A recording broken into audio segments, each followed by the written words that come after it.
saya baca tulisannya Mas Garin di majalah Tempo minggu ini gitu ya. Prabowo dan kesehatan mental bangsa. Kenapa Mas Garin tulis itu? Saya itu terlalu di tiap hari ditelepon orang Indonesia, kalau nelpon itu sambil tertawa sambil cemas kan jadi satu ya. Gitu. Mas Garin nulis lah. Nulis apa? Ya nulis perasaan. Nah, kalau perasaan itu udah sampai pada tingkat yang paling bawah itu kan kesehatan mental. Wah, aku tak kacau, gabung kacau, bingung, cemas, tidak percaya kan jadi satu itu. Nah, cuma munculnya kan biasanya pasti semakin banyak meme di Indonesia, semakin banyak lelucon, semakin banyak masalah. Kan gitu. Ya, kan? Jadi kayak paradok gitu. Ya, tapi ini lalu saya tulis cukup serius lah gitu. Cemasan ya. Ya. Bicara cemas ini Mas Garin sebagai orang film cemas nggak nih? PFN dipimpin bukan orang film. Saya kemarin ketemu sama direktur saya diundang ngobrol ya. Saya bilang, iya, saya sambil bercanda ya. Ya kamu hadir di tengah era kecemasan. Kalau cuma cemas nggak apa-apa, juga era ketidakpercayaan. Ya kalau kayak satu keluarga itu bapaknya itu dulu nguasai istana gede ya kan. Semua disuruh foya-foya, hiburan, setiap acara pun bukan esensinya, hiburannya. Ternyata duitnya utang semua. Kan? Lalu anaknya begitu bapaknya nggak ada, ya kan? Bahkan tidak tahu cara memproduktivitaskan keluarga ini gimana. Ya cemas dan tidak percaya lagi kan gitu. Ya gitu dah. Makanya kemudian kalaupun sekarang itu seluruh pejabat baru itu akan dilanda ketidakpercayaan. Karena ada suatu semacam perasaan dibohongi yang besar-besaran. Termasuk undang-undang TNI yang boleh disahkan ini. Semuanya akan menghadapi, termasuk PFN. Nah biasanya yang diserang itu juga pilih-pilih ya yang nyerang ya. Kalau misalnya Luhut gitu, paling nyerang sekali selesai. Gitu kan yang diserang, walaupun omongannya itu tidak argumentatif misalkan. Ya kalau kamu nggak mau, di dalam dong, di dalam jabatan.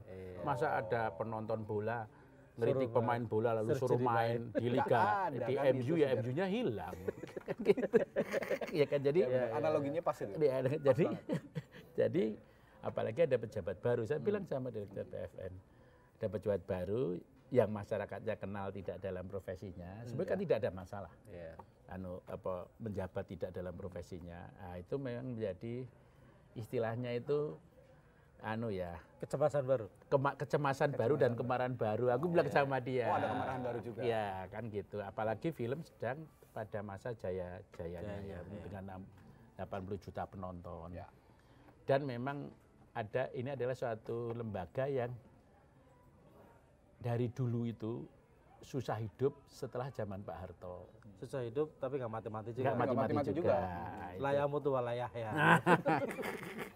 Kalau bahasa Inggrisnya ngelantur tapi belum relevan kan gitu.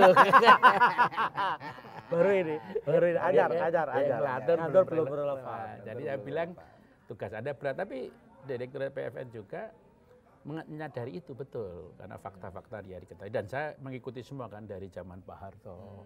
Peran sebagai propaganda. Lalu peran propaganda jelas ya. Uangnya jelas.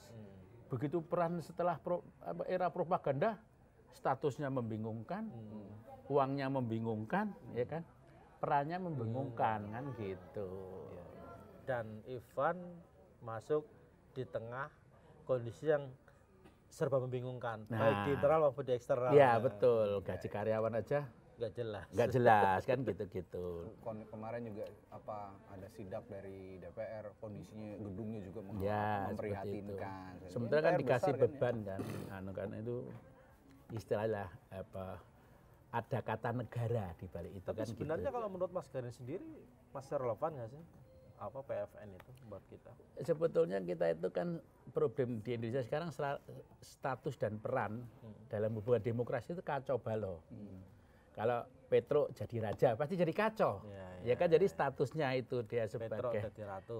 Petro jadi ratu kan jadi kacau semua unsur. Ini jadi, yang maksudnya Petronya yang mana, Bang? Petronya misalnya pada presiden yang sebelumnya misalkan jadi raja kacau.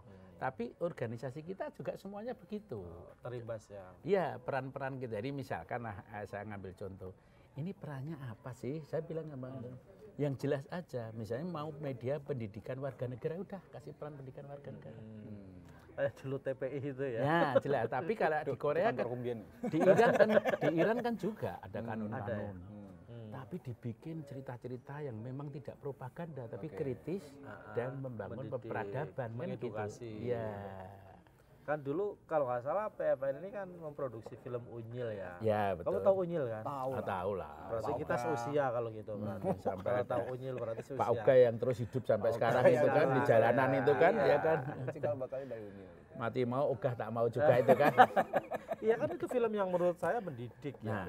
Dibanding misalnya apa film-film impor yang beredar hari ini misalnya di berbagai stasiun TV. Nah, kenapa PFN misalnya tidak memproduksi atau tidak fokus dengan kerja-kerja seperti itu? Nah, sebetulnya kemarin direkturnya juga ngomongin tentang Unyil. Saya juga bilang itu contoh yang bagus. Saya ngasih contoh film Korea. Bedanya film Korea dan Indonesia itu kayak beda politik di Korea dan politik di Indonesia. Kalau di Indonesia itu serba superficial. Di Korea itu sungguh-sungguh. Ya kan profesional lah, politikus profesional. Jadi ambil contoh lah.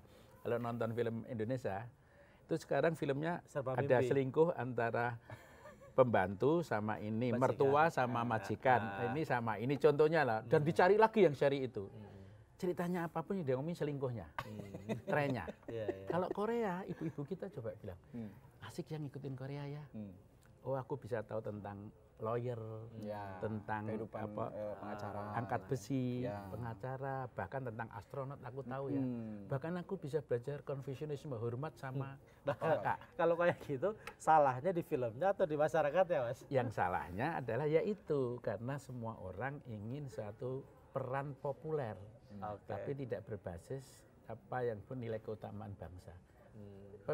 Pemimpin itu kan manusia terpilih. Dia tetap harus berasas keutamaan bangsa, etika dan sebagainya. Itu susah. Orang terpilih ya harus susah. Enak aja udah dipilih kita bayar nggak susah hidupnya mau ngelantur terus po. Nggak bisa. Ya nggak bisa, nggak relevan ya nggak bisa. Ya kan. Mau judulnya bagus loh. Pemerintahan jangan ngelantur tapi yang relevan. Ya kan gitu. Catat.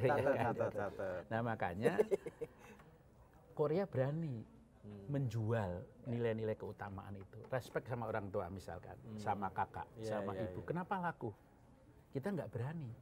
Karena kita cenderung berseberangan dengan kultur kita. Bukan, karena kita tidak berani menjual yang diperlukan proses profesionalisme. Proses kerja keras.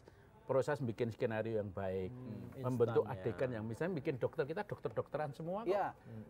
Kalau aku lihat riset sih ya. Kekuatan film Korea itu risetnya juga riset bagus. Dan semua dikerjakan dengan profesional, sehingga tidak kemasan.